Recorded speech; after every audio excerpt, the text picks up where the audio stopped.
وہ ایمان وہ زنجیریں توڑ دیتا ہے، جس کو علامہ اقبال جب شاہین کہتے ہیں، اقبال کا شاہین، تو وہ زنجیریں توڑ کے اوپر جاتا ہے.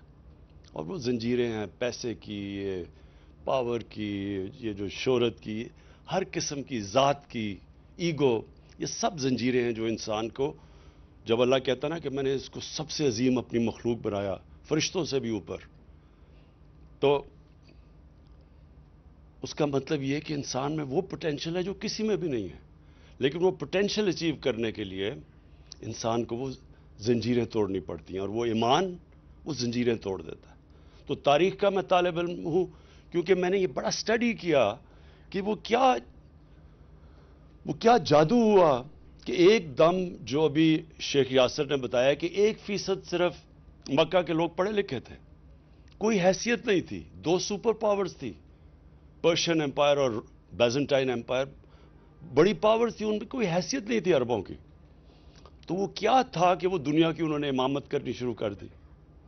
تو وہ میں نے بڑا سٹڈی کیا، اور اس کے ساتھ پھر میں نے ریلیٹ کیا پاکستان کو، کیونکہ ہمارا تو واحد ملک بنا تھا اسلام کے نام پہ، اور تو کوئی ملک نہیں اسلام کے نام پہ بنا. ایران میں ایرانی رہتے تھے، مصر مصری، لیکن یہ تو بنایا ہی گیا تھا اسلام کے لیے. تو میں نے اس کو جب سٹڈی کیا تو میں نے جتنا میں سٹڈی کرتا گیا اور جتنا اللہ نے میرا ایمان مضبوط کرتا گیا، اتنا ہی میں اس نتیجے پہ پہنچا کہ جب تک ہم سیرت نبی پہ نہیں چلیں گے تب تک ہم وہ مقام نہیں حاصل کر سکتے جو علامہ اقبال کا خواب تھا. علامہ اقبال کو اگر آپ سٹڈی کریں، بہت بڑا ایک ذہن تھا جو مغربی فلسفے بھی سمجھ گیا اور جو گراؤنڈڈ تھے اپنے دین کے اندر اور اپنی اسلام کی تاریخ میں. اس لیے انہوں نے جو ایک ورڈ انگریزی کے اوریجنل تھاٹ، انہوں نے جو ان کی جو سوچ تھی وہ بالکل ایک کسی کی غلام، یعنی جو ذہنی غلام، بدقسمتی سے کلونیلزم کی وجہ سے مسلمان دنیا میں ذہنی غلام ہیں جو اپنی غلامی کی زنجیریں نہیں توڑ سکتے. وہ زیادہ خوفناک ہیں جسمانی غلامی سے. تو علامہ اقبال وہ تھے جو کہ اوریجنل تھاٹ تب دیا جب وہ موازنہ کر بیٹھے کہ یہ مغربی سویلائزیشن کیوں اوپر گیا اور ہمارا کیوں زوال آیا. اور پھر انہوں نے شکوہ اور جواب شکوہ میں جواب بھی دیے کہ ہم ایک وقت پہ یہاں تھے اور اب ہم یہاں ہیں، کیوں ہیں. تو میں آہستہ آہستہ اس نتیجے پہ پہنچ گیا کہ ہمارا جو سسٹم بن گیا تعلیم کا، وہ ہی ہمارے لیے سب سے بڑی رکاوٹ بن گیا. ایک طرف انگلش میڈیم بن گیا جو کہ کلونیل ایجوکیشن سسٹم تھا، وہ ہمارا نہیں تھا. دوسری طرف ہم نے اردو میڈیم کر دیا جو نہ تیتر نہ بٹیر رہ گیا. تیسری طرف دینی مدرسے چلے گئے. 3 پیرلل ایجوکیشن سسٹم بن گئے. اب وہ 3 پیرلل ایجوکیشن سسٹم میں 3 قومیں نکلنی شروع ہو گئی، ان کا کنیکشن ہی ایک دوسرے سے نہیں رہا. تو سب سے بڑی چیز ہم نے فیصلہ کیا، سب سے پہلے تو ایک کور ایجوکیشن، ایک کریکولم ایک لے کے آئیں، تاکہ پہلے ان کو قوموں کو تو ایک طرف لے کے آئے. لیکن جو سب سے بڑی چیز یہ ہے کہ جو بھی شیخ ناصر نے بھی یہ بات کی، جب بھی میں مکہ یا مدینہ گیا، سب سے زیادہ لوگ پاکستانی نظر آتے ہیں آپ کو وہاں. سب سے پہلے پاکستان ریئیکٹ کرتا ہے، کوئی بھی اسلام کے خلاف کچھ ہو تو پاکستان میں ریئیکشن آتا ہے. سب سے زیادہ میرا دعویٰ ہے کہ روزے بھی یہ رکھتے ہیں، حج بھی یہ پاکستانی کرتے ہیں، پیسہ بھی سب سے زیادہ پاکستانی اللہ کے نام پہ دیتے ہیں. میں سب سے زیادہ پیسہ پاکستانیوں سے اکٹھا کرتا ہوں، اللہ کے نام پہ سب سے زیادہ پیسہ بھی دیتے ہیں. لیکن مسئلہ یہ ہے کہ ہم جو ایک طرح آپ سیکولر ورڈ استعمال کر لیں، ہم اصل میں سیکولر بن گئے. اور غلط میننگ ہے سیکولر کا. مطلب یہ ہے کہ ہم ایک طرف عاشق رسول بھی ہیں، سب سے زیادہ ہمارا دین کے اوپر زور ہے، لیکن دوسری طرف جو نبی کی سیرت ہے اس کی اور ہماری زندگی میں تعلق ہی کچھ نہیں ہے. اتنا بڑا فاصلہ ہے اس کے بیچ میں.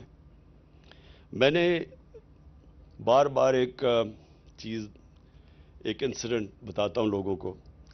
ڈاکٹر اشفاق بہت بڑے ڈاکٹر اشفاق احمد خان میں سمجھتا ہوں پاکستان کے بہت بڑے اسکالر تھے. ان کی میں بڑی ان سے میں ملتا رہتا تھا. تو انہوں نے مجھے ایک دفعہ یہ اپنی بات بتائی کہ جب وہ چائنا گیا اور چیئرمین ماؤ کو ملنے گئے تو چیئرمین ماؤ کو بڑا ہیرو ورشپ اس لیے کہ انہوں نے ایک جینوئن ریولوشنری تھے. سب ریولوشنریز ان کی طرف دیکھتے تھے. تو کہتا ہے جب میں ان کے پاس گیا تو وہ ان کا ایک دن ہوتا ہے گریٹ بات کا, وہ ینگسی دریا کی تیر کر ادھر جا کے واپس آتے ہیں تو لائنیں لگی ہوتی ہیں لوگوں کی ہاتھ ملانے کے لیے ان سے. تو کہتا میں بھی کھڑا ہو گیا. جب میری باری آئی انہوں نے کہا جی کدھر سے ہو؟ میں نے کہا میں پاکستان سے ہوں. تو اس نے کہا کہ وہ گریٹ نیشن, بڑی عظیم قوم ہے پاکستانی. بڑا حیران ہوا ڈاکٹر اشفاق. تو کہتا ساری لائن لگی ہوئی لوگوں کے پیچھے ادھر کھڑے ہو کے چیئرمین ماؤ نے مجھے ایک واقعہ بتایا کہ ان دنوں میں ایمبیسی کیپٹل کراچی تھا. تو کہتا کراچی کے اندر جو ایمبیسڈر تھا چائنا کا وہ اس کا پاکستانی چیس پلیئر پارٹنر تھا. تو کہتا وہ جو پاکستانی پارٹنر تھا وہ ہر 2 منٹ کے بعد جائے, دوپہر بڑی گرمی تھی, سب سے زیادہ گرمی کا ٹائم تھا, اور جا کے اپنے اوپر سر پہ پانی ڈال کے پھر آ کے چیس کھیلے. تو اس نے کہا کیا مسئلہ ہے؟ اس نے کہا میں روزہ رکھا ہوا ہے. تو وہ بڑا چائنیز حیران ہوا. کہتا تم چپ کر کے پانی پی لو, کسی کو کیا پتا چلے گا. تو جب اس چیئرمین ماؤ کو چائنیز ایمبیسڈر نے یہ بتایا تو چیئرمین ماؤ نے تب, اب ذرا دیکھیں بڑا ذہن تھا نا, تو اس نے کیا سوچا کہ کیوں یہ عظیم قوم ہے. اس نے یہ کہا کہ جو قوم گرمی میں پانی اللہ کے خوف سے نہیں پی سکتی تو سوچ لیں کہ وہ اللہ کے خوف سے سچ بھی بول سکتی ہے, وہ رشوت بھی نہ لے گی, وہ ٹیکس بھی اپنے پورے دے گی. وہ تو اس قوم کو تو کوئی روک ہی نہیں سکتا.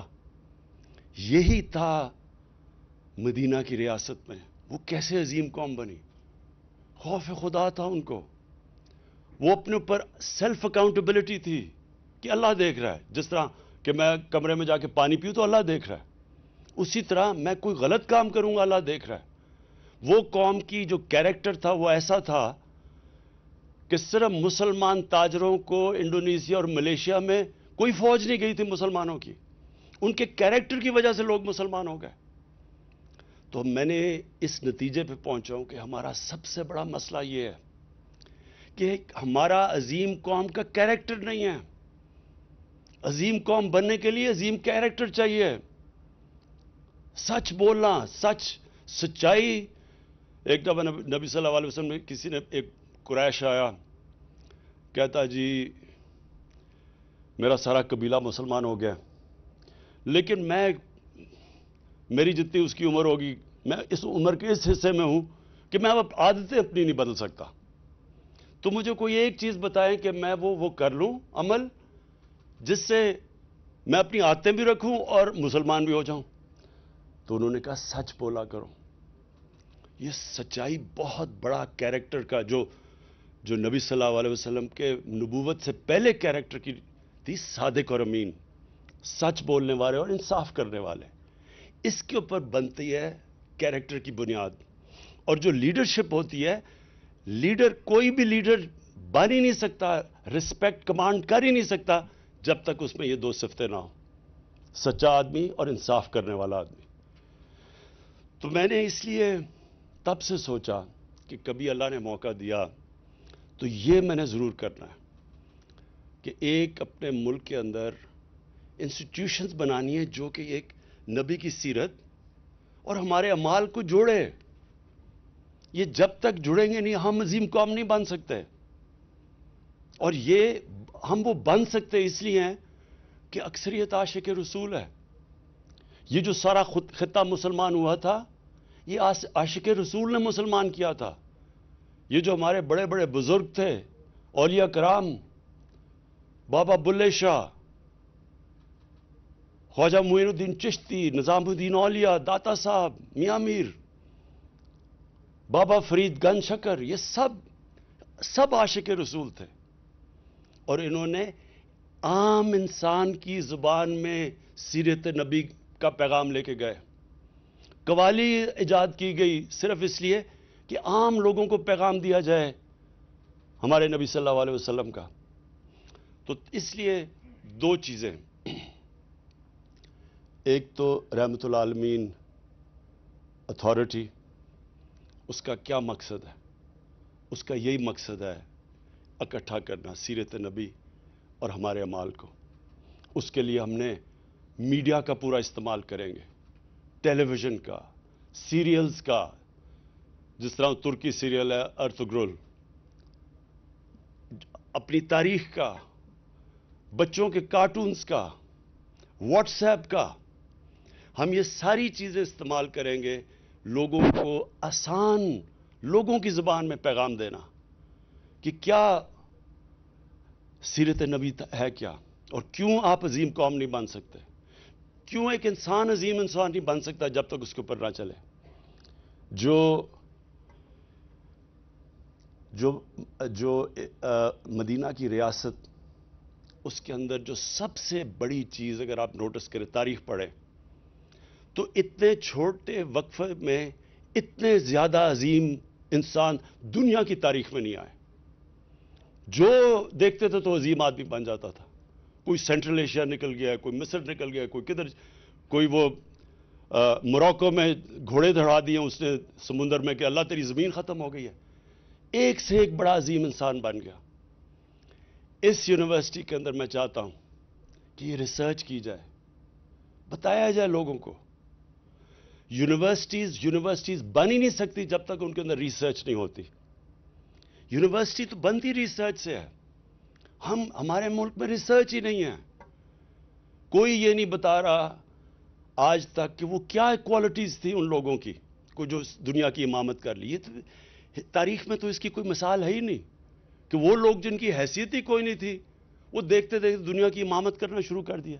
اور یہی نہیں کہ صرف یہی نہیں کہ انہوں نے فتح کی، سارے سائنٹسٹ ٹاپ مسلمان تھے، کلچرل لیڈرز تھے دنیا کے. دنیا کے تھاٹ لیڈرز ایسے بنے کہ انہوں نے دنیا کی علم کو لے کے آئے، عربی میں ٹرانسلیشن کی اور ادھر سے پھر تھاٹ ڈیولپ کیا. لیکن سب سے امپورٹنٹ چیز یہ تھی کہ تقریباً سارے جو بڑے بڑے اسکالرز اور سائنسدان تھے، سب اسلام کے اسکالرز بھی تھے. دونوں اکٹھے چل رہے تھے.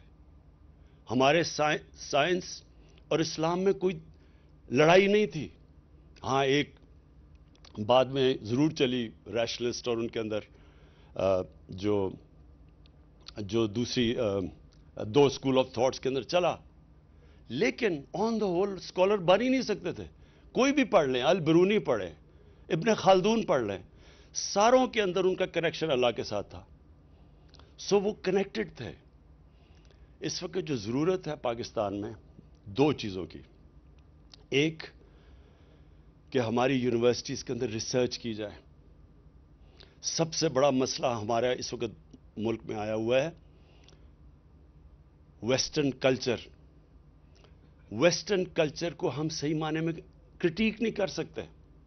ہم بتا ہی نہیں سکتے اپنے آنے والی نسلوں کو کہ اس کی طاقت کیا ہے، کیا وجہ ہے کہ ویسٹرن کلچر اوپر ٹیکنالوجیکل سائنٹیفک ان میں آگے نکل چکا ہے دنیا سے، لیکن ان کی جو اسپرچل سائڈ ہے اس میں کیا مسئلے آ رہے ہیں. ان کے اسپرچولی وہ نیچے جا رہے ہیں، چرچز بند ہو رہے ہیں. پوپ نے ابھی اسٹیٹمنٹ دی ہے، اس نے کہا Europe has become spiritual barren area, desert, spiritual desert. کیا وجہ ہے؟ دونوں کو، انسان میں جسم بھی ہوتا ہے اور روح بھی ہوتی ہے. انسان دو چیزوں کا بنا ہوتا ہے. آپ صرف جسمانی سائڈ کے اوپر پوری توجہ دیں، امبیلنس آ جاتا ہے انسانوں میں. اور یہی وجہ ہے کہ ہمارے جو یوتھ ہے اس میں کنفیوژن آئی ہوئی ہے اس وقت. ایک تو وہ دیکھتا ہے ویسٹرن کلچر اور ان کی آگے اور ٹیکنالوجیکل پروگریس ہر طرح آگے ہیں، تو وہ ایک دوسری طرف ہمارا دیکھتا ہے اور وہ سمجھتا ہے کہ ہم تو پیچھے رہ گئے ہیں دنیا سے. اور یہ بہت بڑی ٹیمپٹیشن ہوتی ہے جب کوئی معاشرہ پروگریس کرتا ہے اس کو بلائنڈلی کاپی کرنا شروع کر دیں. اور وہ اس لیے ہوتا ہے کہ ہمارے ملک میں صحیح معنی میں ہم ریسرچ کر کے اپنے یوتھ کو انفارمڈ چوائسز دینے کا موقع نہیں دے رہا ہے۔ جب ہم ریسرچ کریں گے، جب ہم بتائیں گے کہ یہ ان کی طاقت ہے، ان کی کمزوری ہے، کیا ان کے مسئلے آئے جب ان کی اسپرچویلٹی گری ہے، ان کا فیملی سسٹم میں کیا مسئلہ ہے، خاندانی نظام ان کا نیچے چلا گیا ہے، وہ کتنی 40 سال پہلے ان کا خاندانی نظام کدھر تھا، آج کدھر چلا گیا ہے، اس کے کتنے اثرات ہیں معاشرے میں۔ یہ یونیورسٹیز کا کام ہے، ریسرچ کریں، بتائیں، آگاہ کریں لوگوں کو۔ پھر بچوں کے اوپر کیا گزر رہی ہے۔ موبائل فون، دنیا میں اتنا بڑا چیلنج نہیں آیا جو آج موبائل فون سے آیا ہے۔ اس کے پازیٹیوز کیا ہیں، کتنا فائدہ ہے، تعلیم اس سے کتنا علم حاصل کر رہے ہیں بچے ینگ ایج پہ، لیکن جو اس کے اندر پورنوگرافک مٹیریل آ رہا ہے اس کے نقصانات کیا ہیں، کیسے کوپ کرنا ہے، بچوں کو ہتھیار کیسے دینے ہیں۔ یہ جو ایک بالکل نئی ریالٹی آ گئی ہے، آپ یہ بند تو نہیں کر سکتے، سوشل میڈیا کو نہیں بند کر سکتے، آپ روک تو نہیں سکتے ان کو، لیکن آپ اپنے بچوں کو کم از کم بتا تو سکتے ہیں اچھے برے کی، اس کی ایڈوانٹیج کیا ہے، یہ طرز زندگی لوگے تو اس کا یہ نقصانات ہے، اس کے یہ فائدے ہیں۔ ہم اپنے بچوں کو چوائسز تو دے سکتے ہیں۔ اور پھر میں ورڈ یوز کرتا ہوں، انفارمڈ چوائسز۔ انفارمڈ چوائسز تب آتی ہیں جب آپ بچوں کو بتائیں تو صحیح، آگاہ کریں، شعور پیدا کریں انہوں میں۔ اس لیے یہ یونیورسٹیز بڑی امپورٹنٹ ہے۔ القادر یونیورسٹی کے اندر انشاءاللہ ریسرچ کی جائے گی، انٹرنیشنل سکالرز کے ساتھ ان کے ساتھ کنیکشنز ہوں گے، جس طرح شیخ ناصر ہے، ڈیبیٹس کروائی جائیں گی۔ ڈیبیٹس، یہ یاد رکھیں کہ ہمارے ملک میں ایک بہت بڑا ہمیں نقصان پہنچا ہے، ہم اجتہاد ہی نہیں ہونے دیتے۔ قرآن کے اندر اللہ کا حکم ہے اجتہاد کرو، ڈیبیٹ کرو۔ جب آپ اجتہاد ہی نہیں ہونے دیں گے تو تھاٹ پروسیس آگے کیسے بڑھے گا۔ علامہ اقبال کا جو کتاب ہے ریکنسٹرکشن آف اسلامک تھاٹ، وہ اس کے اندر تو اگر آپ جس کا موقف آپ سے مختلف ہوگا آپ اس کو کافر کہہ دیں گے تو اجتہاد کیسے ہوگی، تو ہم آگے تو بڑھ ہی نہیں سکتے۔ ہم اسلام کی، اور اس لیے جو سب سے بہترین اسلام کے اوپر کام ہو رہا ہے وہ مغربی ممالک میں ہو رہا ہے۔ شیخ یاسر آپ کو بتائیں گے کس طرح کی وہاں ڈیبیٹس چل رہی ہیں، کیسے کیسے سکالرز وہاں بیٹھے ہوئے ہیں، کیونکہ وہاں کفر کا فتوی کا ڈر نہیں ہے۔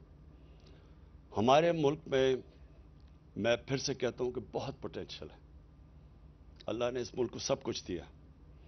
ہمارا جو سب سے بڑا مسئلہ لیڈرشپ، ہمارے لیڈرشپ کے اندر جو جس طرح کے لیڈرز آنے چاہیے وہ نہیں آتے۔ وہ کیوں؟ کیونکہ لیڈرز کے اندر وہ جو کیریکٹر لیڈر کا ہے وہ نہیں ہے۔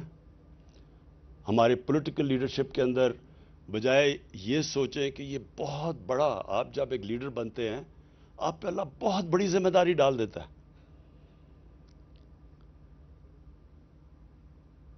جب ایک لیڈر عوام کی خدمت کرتا ہے، وہ سارے پیغمبروں نے یہ کیا تھا، سارے پیغمبر لیڈر تھے اللہ کے، اور ان سارے پیغمبروں نے انسانوں کو بدلا تھا، خدمت کی تھی، انسانیت کے لیے آئے تھے۔